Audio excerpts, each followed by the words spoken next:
শীঘ্ৰে প্ৰকাশ পাব কংগ্ৰেছৰ তৃতীয় পৰ্যায়ৰ প্ৰাৰ্থী তালিকা। আজি বা কাইলৈ প্ৰকাশ পাব তালিকাখন। এই মন্তব্য এপিচিচিৰ সভাপতি ৰিপুন বৰাৰ। 19 মাৰ্চত মনোনয়ন দাখিলৰ অন্তিম দিন। তাৰ পূৰ্বেই প্ৰকাশ পাব কংগ্ৰেছৰ তৃতীয়খন তথা অন্তিমখন তালিকা। আজি বা কাইলৈ প্ৰকাশ পাব প্ৰাৰ্থী তালিকাখন, মন্তব্য আগবঢ়াইছে ৰিপুন বৰাই। মিটিং হৈ গৈছে, চেণ্ট্ৰেল ইলেকশ্যন কমিটিৰ মিটিং সোনিয়া গান্ধী মেডামৰ সৈতে আমাৰ হৈ গৈছে, ভাৰ্চুৱেলি হৈছে, জুম কনফাৰেন্স হৈছে। মই ইয়াৰ পৰাই জুম কনফাৰেন্সত অংশগ্ৰহণ কৰিছিলোঁ আৰু আশা কৰিছোঁ আজি গধূলিৰ ভিতৰত হয়তো নিউজ পাব্লিছ হ'ব পাৰে, নহবা কালিলৈ পাব্লিছ হ'ব পাৰে। যিকোনো মুহূৰ্তত আমাৰ নিউজ পাব্লিছ হ'ব পাৰে।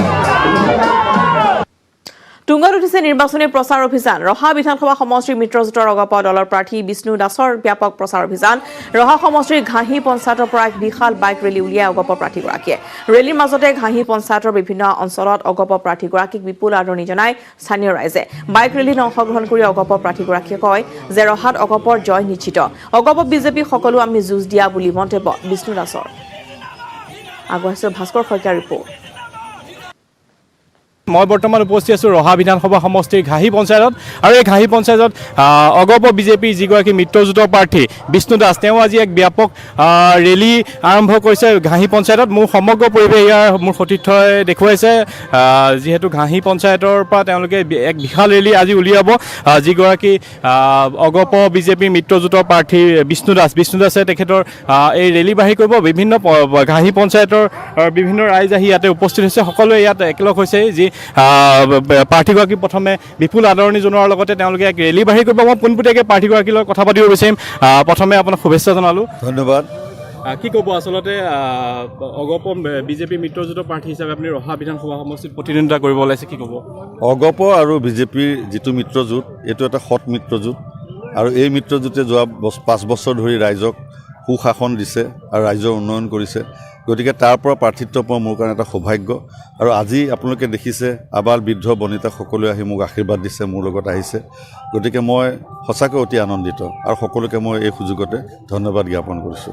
যিহেতু অগপক ৰহা এৰি দিয়াৰ পিছত কিছু বিজেপি ক্ষুণ্ণ হৈছিল, কিন্তু বৰ্তমান দেখিব পোৱা গৈছে যে বিজেপি সকলো কৰ্মী আপোনাক সঁহাৰি জনাইছে, কি ক'ব সেই সন্দৰ্ভত? সেইটো অকণমান কেতিয়াবা হয়, মানুহৰ মনত ইপ্সিত বাসনাটো পূৰণ নহ'লে অকণমান দুখ এটা থাকে। কিন্তু অগপ বিজেপিৰ যি মিত্ৰতা, এইটো এটা নেচাৰেল আপোনাৰ ফ্ৰেণ্ডশ্বিপ হয়। গতিকে আৰু বিজেপি এটা অতি সুন্দৰ মানে ওপৰৰ পৰা তললৈকে সুসংগঠিত দল আৰু তেনেকৈ এজিপিও আঞ্চলিকতাবাদৰ এটা স্তম্ভ হয়। গতিকে দুয়োটা দলৰ ওপৰত যিহেতু মিত্ৰতাটো হৈছে আৰু সকলোৱে সেই আদেশ নিৰ্দেশ যি আহিছে সুন্দৰকৈ মানি লৈছে আৰু এই নিৰ্বাচন যুদ্ধত সকলোৱে জঁপিয়াই পৰিছে আৰু এতিয়া আমি ইয়াত কোনো ধৰণৰ আমাৰ বিভেদ নাই। আজি আপোনালোকৰ বাইক ৰেলী হ'ব ঘাঁহি পঞ্চায়ত, ক'ৰ পৰা ক'লৈকে আৰম্ভ? এইটো আমাৰ ঘাঁহি গোটেই পঞ্চায়ততে হ'ব। যিগৰাকী মহাজোঁটৰ প্ৰাৰ্থী, বৰ্তমান এগৰাকী মহাজোঁটৰ প্ৰাৰ্থী আপোনাৰ বিপৰীতে আছে, মহাজোঁটৰ প্ৰাৰ্থীগৰাকী কংগ্ৰেছৰ, আপোনাক কিবা ক্ষতি কৰিব পাৰিব নেকি বাৰু? মইতো বিশ্বাস নকৰোঁ, কাৰণ কংগ্ৰেছ মানুহৰ মনৰ পৰা লাহে লাহে অতীত হৈ গৈছে। গতিকে কংগ্ৰেছৰ যি কাৰুকাৰ্য, কংগ্ৰেছৰ যি চৰিত্ৰ সকলো ৰাইজে জানে। গতিকে এজিপি বা বিজেপিৰ প্ৰতি ৰাইজৰ এটা স্বাভাৱিক শ্ৰদ্ধা আৰু এটা বিশ্বাস সদায় আছে। ইফালে ধুবুৰী সমষ্টিৰ বিজেপিৰ প্ৰাৰ্থী ডক্টৰ দেৱময় চান্যালৰ মনোনয়ন পত্ৰ মনোনয়ন দাখিলৰ পূৰ্বে ধুবুৰীত এক বিশাল সমদল উলিয়াই বিজেপি সমৰ্থকে। ধুবুৰীৰ দৃশ্য আমি দেখুৱাইছোঁ। এয়া বিজেপিৰ প্ৰাৰ্থী ডক্টৰ দেৱময় চান্যালৰ মনোনয়ন পত্ৰ দাখিলৰ সময়ছোৱাত সমৰ্থকসকলৰ সৈতে তেওঁ এনেদৰে আহিছে। মনোনয়ন পত্ৰ দাখিলৰ পূৰ্বে ধুবুৰীত এক বিশাল সমদল উলিয়াই বিজেপি সমৰ্থকসকলে।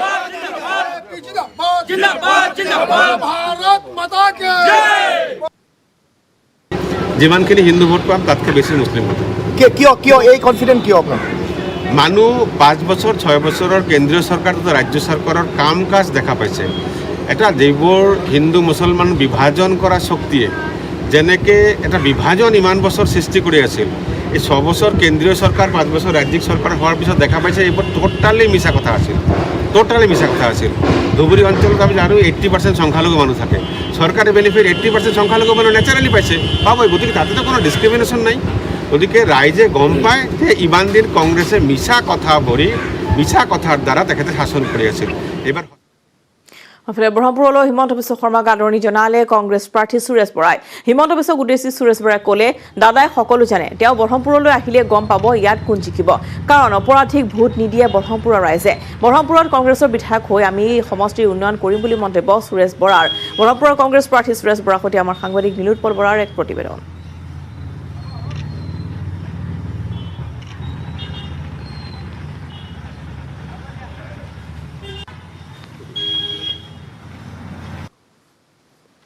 আমাৰ লগত সুৰেশ বৰা ডাঙৰীয়া আছে মই আপোনাৰ পৰা জানিব চেষ্টা কৰিম 2011 চনত প্ৰথমবাৰ নিৰ্বাচন নামিছিলে 2016 চন দ্বিতীয়বাৰ যেতিয়া আপুনি নামিছিল তেতিয়া যথেষ্ট কম ভোটৰ ব্যৱধানত আপুনি পৰাজিত হৈছিলে আৰু তেতিয়া বিজেপিৰ কিন্তু প্ৰবল হোৱা আছিলে এবাৰ কিছু প্ৰতিষ্ঠান বিৰোধী হোৱা আছে বিজেপি অগপৰ অসন্তুষ্টি আছে সেইসমূহ কাৰকে আপোনাক লাভৱান কৰিব নেকি কি কয় নিশ্চয় লাভৱান কৰিব বিজেপিয়ে যি 15 লাখ টকা দিম বুলি কৈছিল 2 কোটি চাকৰি দিম বুলি কৈছিলে বিদেশী খেদিম বুলি কৈছিলে ভূমি পটা দিম বুলি কৈছিলে তেওঁলোকৰ প্ৰতিটো প্ৰতিশ্ৰুতি আজি আমাৰ ইয়াতে তেওঁলোকে কৰিব নোৱাৰিলে আৰু তেওঁলোকে ভুৱা যে কথা ক'লে সেইখিনি মানুহে প্ৰমাণিত হৈছে আৰু সবতকৈ বিজেপিয়ে ডাঙৰ মানে দুটা কাম কৰিলে অসমৰ মানুহক এটা হ'ল যিটো আমাৰ কাখন জাপি দিলে সেইটো লৈ অসমৰ ৰাইজ অফেণ্ডেড হৈ আছে আৰু লগতে কৃষকৰ ওপৰত 3খন যি আইন দি পেলাই মাধৰ মাৰটো মাৰিলে এই লৈ 77 লৈ ৰাইজ খুবেই অফেণ্ডেড হৈ আছে গতিকে সেইকাৰণে প্ৰতিষ্ঠান বিৰোধী ঢৌটোতো আহিবই আৰু সবতকৈ এতিয়া ডাঙৰ কথা এটা হৈ আহি পৰিছে যে প্ৰাক্তন মুখ্যমন্ত্ৰী প্ৰফুল্ল কুমাৰ মহন্ত ডাঙৰীয়াক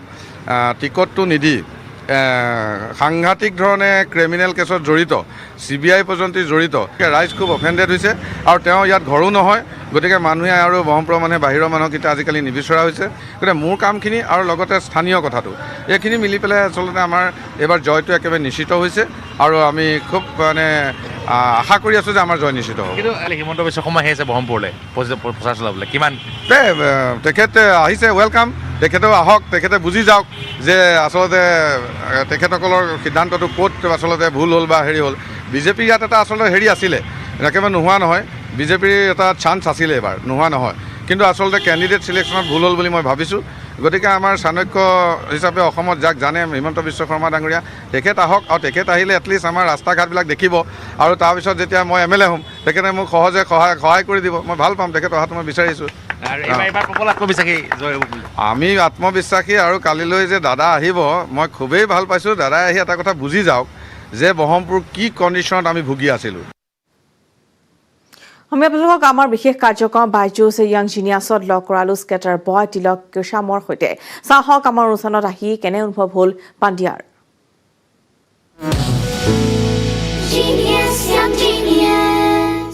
बायजूस यंग जीनियस के इस मंच पर कुछ ऐसे करामाती बच्चों से हम मिलवा रहे हैं आपको जिनको देखकर आप कहेंगे वाह एक ऐसे ही करामाती यंग जीनियस हैं तिलक कैशम मणिपुर से हैं दिल्ली में रहते हैं तिलक नमस्ते कैसे हैं आप Sir, I'm fine. कैसा था आपका experience Sir, it was a great experience. I am grateful for giving me such a prestigious and a big platform to expose my talent. I'm very thankful to Network 18 for the hard work you have done for searching talented children from every corner of India. This will inspire the youngsters.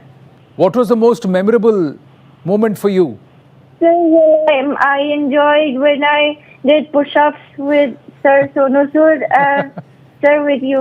Record पे आप काम कर रहे हैं you are planning to break another record है ना Yes, sir. Sir, I'm planning to break 2 Guinness World Records. First one is the new Guinness World Record, and second one is to break another record. all the very best Tiluk so good to speak to you Thank you, sir. Genius, young genius. বহু জল্পনা কল্পনাৰ অন্তত অৱশেষত দিছপুৰ সমষ্টিত BJP ticket দিলে বিধায়ক অতুল বৰাক বিজেপিৰ পৰা টিকট বঞ্চিত নিৰ্দলীয়ভাৱে নিৰ্বাচনত অৱতীৰ্ণ হ'ব নেকি জয়ন্ত দাস টিকট বঞ্চিত হোৱাৰ পিছতে নেতৃত্বৰ বিৰুদ্ধে ক্ষোভিত হয় জয়ন্ত দাস নিৰ্দলীয় হিচাপে নিৰ্বাচন খেলি লাভান্বিত হ'ব পাৰিবনে জয়ন্ত দাস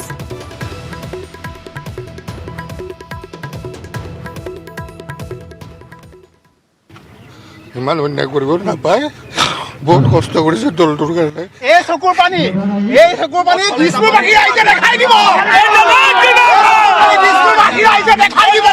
এই দলটো যেতিয়া গঢ়িব গৈছিলোঁ তেতিয়া আজিৰ পৰা 30 বছৰ আগত যেতিয়া কংগ্ৰেছৰ শাসন আছিল কংগ্ৰেছৰ গুণ্ডামী আছিল সেই গুণ্ডাগিৰিৰ আগত এই বুকু পাতি ফেচ কৰি কেনে দলটোক গঠন কৰিছিলোঁ জালুকবাৰীটো খেলিবও পঠাইছিল এই দলটোৱে খেলিবলৈ কুণ্ঠাবোধ কৰা নাছিলোঁ, গুচি গৈছিলোঁ দলৰ স্বাৰ্থত। কোনো সাহস কৰা নাছিল। সাহসেৰে আমি এই দলটোক প্ৰতিষ্ঠা কৰাৰ কাৰণে বহুত কষ্ট কৰিছোঁ।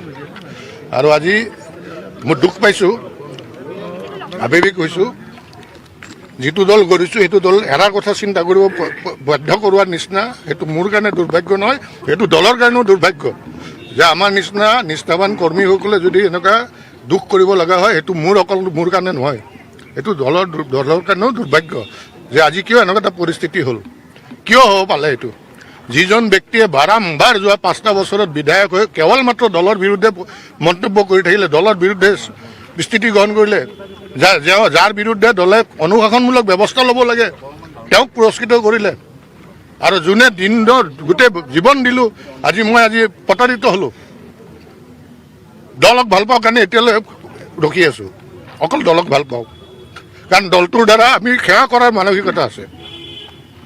আজি অসম আন্দোলনৰ সময়ত আমি স্কুলীয়া ছাত্ৰ ক্লাছ 5ৰ পৰা 10লৈ থাকোঁতে সেই 11 পাওঁতে অসম আন্দোলন শেষ হৈছিল, আৰু সেই আন্দোলনটোৰ সময়ত অটল বিহাৰী বাজপেয়ীদেৱে আন্দোলনক সমৰ্থন কৰিছিল। আৰু এজন অসমীয়া হিচাপে ভাবিছিলোঁ ৰাজনৈতিকভাৱে এই দলটো যিহেতু অসমীয়াৰ স্বাৰ্থত আছে, তেতিয়াই আমি এই দলটোত সোমাইছিলোঁ। আমি ভবা নাছিলোঁ যে দলটো কেতিয়াবা চৰকাৰ কৰিব পাৰিব, কিন্তু আমি যদি একাগ্ৰতাৰে কাম কৰি যাওঁ নিশ্চিতভাৱে আমি ৰাইজৰ সেৱা কৰিব পাৰিম। আৰু সেইকাৰণে এনেকুৱা এটা স্থিৰ সিদ্ধান্তৰে, এটা ভাল সিদ্ধান্তৰে আমি দলৰ কাম কৰি আহিছিলোঁ। আজি মই দুখ পাইছোঁ যে মোৰ খঙত কথা ওলাইছে, হয়, কিন্তু মোৰ এটা কথা ঠিক, দলে মোৰ ওপৰত যি কৰে কৰিব। মই সাংবিধানিকভাৱে, দলীয় সাংবিধানিকভাৱে অতুল বৰাক নামানো বুলি ক'ব নোৱাৰোঁ, কিন্তু অন কেমেৰা কৈছোঁ মই নামানো। কিন্তু এটা কথা ঠিক, দলত মই কি চিন্তা কৰোঁ, মোৰ কাৰ্যকৰ্তা বন্ধুসকল, শুভাকাংক্ষীসকলৰ লগত মই আলোচনা কৰিম, সিদ্ধান্ত ল'ম। প্ৰধানমন্ত্ৰী মোদীৰ আত্মনিৰ্ভৰ ভাৰতৰ আহ্বান দেশৰ অৰ্থব্যৱস্থাৰ এক বিশেষ স্থানত আহি উপনীত হৈছে।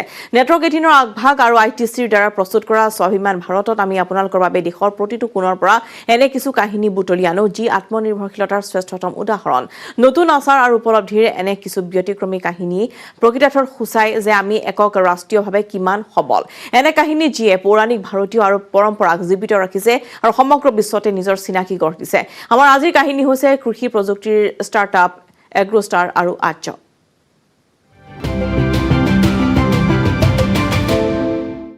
2013 में स्थापित एग्रोस्टार 2 भाइयों शार्दुल और सितांशु सेठ ने शुरू किया। इस स्टार्टअप को किसानों को हर तरह के कृषि समाधान देने के उद्देश्य से शुरू किया गया था।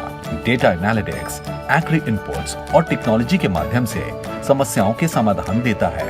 We've taken the responsibility to empower and enable them, to give them the right information and the right knowledge, the right tools, so that they can make the right decision for their farm and enable them to increase their productivity and their income. कटाई के बाद की सभी जरूरतों को पूरा कर रहा है ये अगला स्टार्टअप आर्या, जो कृषि से जुड़े व्यवसायों को सरल बना रहा है। आर्या किसानों को फसल के लिए उनके नजदीक के सबसे बड़ी भंडारण सुविधाएं उपलब्ध करा रहा है। साथ ही इनके पास फ्यूमिगेशन, गुणवत्ता परीक्षण और मूल्यांकन की सभी सुविधाएं मौजूद हैं। We operate a large number of warehouses in the country. We also offer finance against the commodities that are stored in our warehouses. We help farmers sell the produce to a large number of entities, and all of this is done through a digital platform which is a2zgodam.com.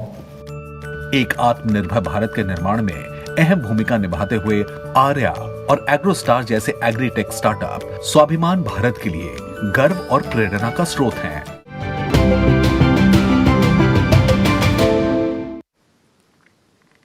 আমি আপোনালোকক আজি বিশেষ কাৰ্যক্ৰম Byju's young জিনিয়াছত দেখুৱালো মুম্বাইৰ তবলাবাদক তৃপ্তৰাজ পাণ্ডিয়াক। চাহক আমাৰ অনুষ্ঠানত আহি কেনে অনুভৱ হ'ল পাণ্ডিয়াৰ।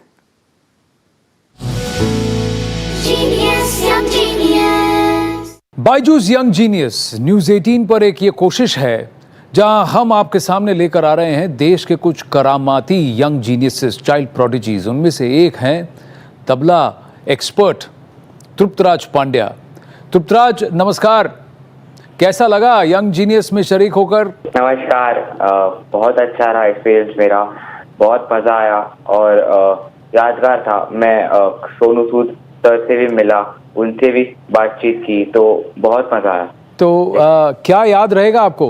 मेरे को सोनू सूद सर की बताई हुई बातें याद रहेगी कि वो कैसे अपना टाइम टेबल फिक्स करते थे, उनका एक डेली स्ट्रिक्ट डिसिप्लिन रूटीन कैसा था वो सब याद रहेगा। गुरुजी ने कुछ कहा जब आपने बताया कि देखिए सर मैं ऐसे एक यंग जीनियस के शो में गया हूँ, क्योंकि गुरुजी से भी हमने बात की है? कहा ठीक है, बहुत अच्छी बात है। वेरी गुड तृप्तराज, बहुत अच्छा लगा आपसे बात करके। All the very very best, यूं ही मुस्कुराते रहिए और तबले पर और अच्छे करामात करते रहिए। Wish you all the very best. Thank you.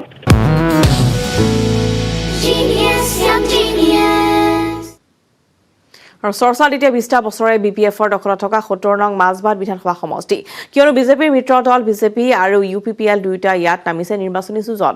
এবাৰ মাজবাটৰ উন্নয়ন আৰু সুৰক্ষাৰ শ্লোগানেৰে নিৰ্বাচনী যুঁজত নামিছে বিজেপিৰ প্ৰাৰ্থী চাহ জনগোষ্ঠীয় যুৱ নেতা জিতু কিষাণ। 20টা বছৰে BPFৰ দখলত থকাৰ পিছতো সমষ্টিটোৰ উন্নয়ন নহল, সেইবাবে উন্নয়ন বিকাশৰ শ্লোগানেৰে ভোট যুঁজত নামিছে বিজেপি প্ৰাৰ্থী জিতু কিষাণ। উল্লেখযোগ্য যে বিজেপিৰ মিত্ৰ দল UPPLেও 70 নং মাজবাট সমষ্টিত বন্ধুত্বপূৰ্ণ প্ৰতিদ্বন্দ্বিতা আগবঢ়াইছে। বিগত 2011 নিৰ্বাচনত সমষ্টিটোত BPFে 48,351টা ভোট লাভ কৰি জয়ী হৈছিল। AUDFে 22,131টা ভোট লাভ কৰি দ্বিতীয় স্থানত জয়ী হৈছিল। ইয়াৰ বিপৰীতে কংগ্ৰেছে 20,577টা ভোটহে লাভ কৰে তৃতীয় স্থানত আছিল। এনে ক্ষেত্ৰত এইবাৰ কংগ্ৰেছ BPF AUDFৰ মিত্ৰতাই মাজবাট সমষ্টিত বিজেপিক ক্ষতি কৰিব নেকি তাক লৈ চৰ্চা চলিছে। আনহাতে UPPLে বন্ধুত্বপূৰ্ণৰে নিৰ্বাচনী যুঁজত নামি পৰিছে। আগবঢ়াইছো হৰেণ ভূমিজৰ ৰিপৰ্ট। আমাৰ লগত এই মুহূৰ্তত উপস্থিত আছে মাজবাট বিধানসভা সমষ্টিৰ বিজেপিৰ প্ৰাৰ্থী জিতু কিষাণ, চাহ জনগোষ্ঠীৰ এগৰাকী যুৱ নেতা জিতু কিষাণ। তেখেতে মাজবাট সমষ্টিৰ পৰা বিজেপিৰ পৰা দলীয় প্ৰাৰ্থী লাভ কৰিছে।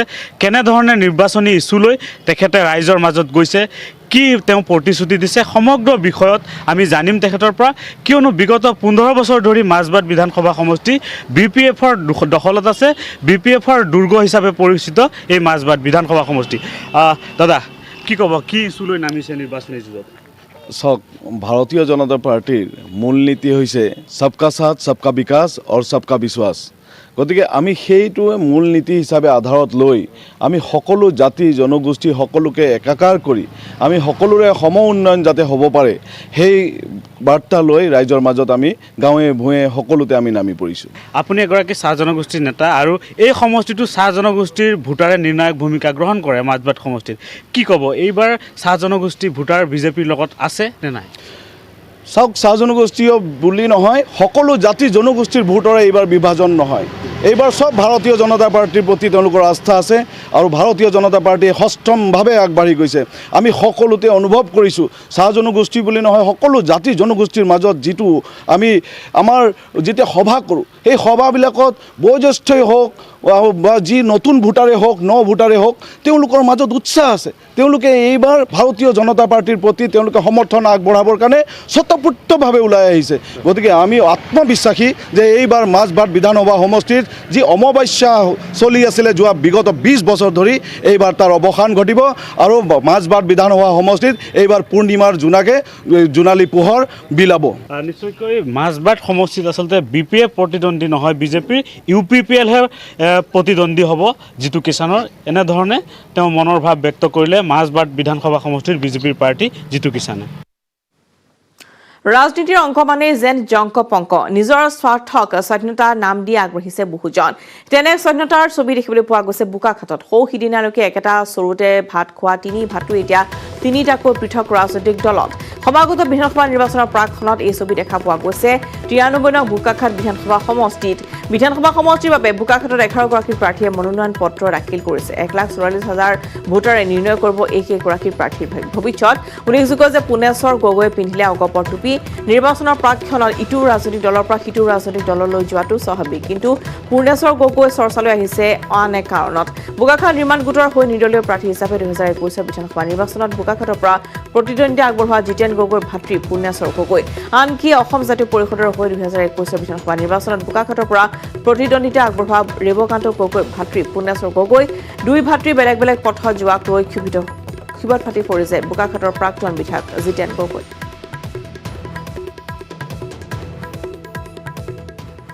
মই কোনো প্ৰাৰ্থী এগৰাকী আছে নে 100গৰাকী আছে তাতছে মোৰ মতলব নাই। গতিকে মই জিকাৰ কাৰণে খেলিছোঁ।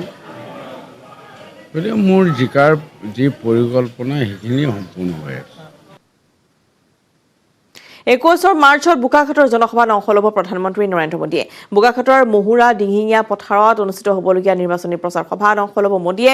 কলিয়াবৰ গোলাঘাট সৰুপথাৰ খুমটাই দেৰগাঁৱৰ প্ৰাৰ্থীৰ হৈ চলাব নিৰ্বাচনী প্ৰচাৰ অভিযান।